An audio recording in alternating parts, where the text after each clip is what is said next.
ديال بزاف ديال الناس في الخمسينيات هو ان تكون عندهم واحد كوميرشال فلايت اللي تقدر انها تضرب مسافات طويله واللي تقدر انها تسيفي عليهم الوقت. رجعت ذا هافيلاند كوميت، اول طائره قدرت انها تضرب مسافات طويله، فرحوا بها الناس قالوا هذه هي المستقبل ديال الطائرات، ولكن ما كملاتش الفرحه ديالهم بسبب خطا بسيط. قدرت انها الطائره دير 3 ديال الحوادث اللي ادات بزاف ديال الارواح ديال الناس. الخمسينيات كانوا النوافذ ديال الطائرات ماشي على شكل بيضاوي او دائري، وانما كانوا على شكل مربع. بهذا الشكل قدر انه يؤدي 3 ديال الحوادث. من بعد ما وقعوا حوادث لهذا الكونسيبت الجديد ديال الطائرات التجاريه، المهندسين في هذا الوقت قرروا انهم يدرسوا الضغط وكيفاش كيخدم. وتصور معايا بلي لقاو السبب في هذه الكوارث هو الزوايا ديال هذه النافذه المربعه اللي ما كتحملش الضغط.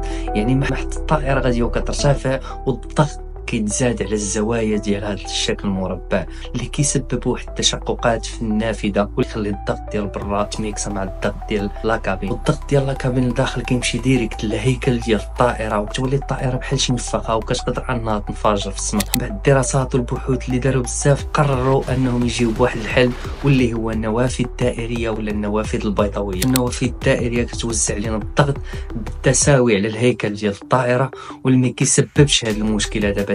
حاليا النافذه الدائريه او البيضاويه ولات معيار السلامه ديال اي طائره كتشوفها في العالم. واحد الحاجه اخرى، فاش كتقرب بزاف النافذه ديال الطائره فكتشوف واحد الثقب صغير في هذيك المرايه كيتسمى ثقب التنفس، اللي